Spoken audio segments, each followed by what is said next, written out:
तो गाइज आज आम घरे कौन रोसई बास होती तो आपण मानक देखा आज नूतन वर्षर आपण मानक अभिनंदन।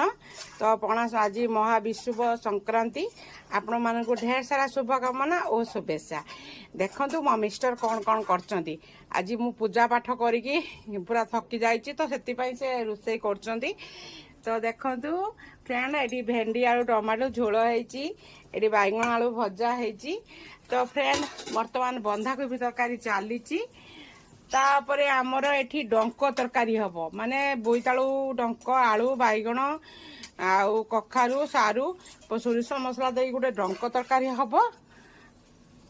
तो देखंतु मो मिस्टर पूरा रोसई कर एक्सपर्ट मो देह भल होनी तो हेतिपाई से करचंती आउ मते बहुत साहाय्य करचंती तांको भलिया स्वामी मो भाग्य थिले मु पाइची।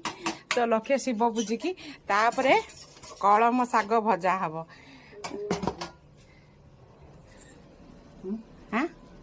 हाँ उल्लै पकाओ तो से टिके टिके मते पचार मु टिके टिके कहि दउची आ मु किंतु करि पारुनी आ।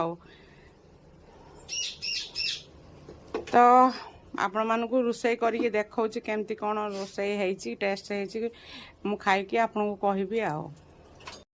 तो गाइज ये देखंतु बोईतालू आलू सारू बैगन आउ जो बोईतालू डंक पड़ी गोटे घांट तरकारी होती सोरिष मसला देकी राई होती आ ये आमर कलम शाग भजा सब मो मिस्टर करचंती मेड़ बायदा सब।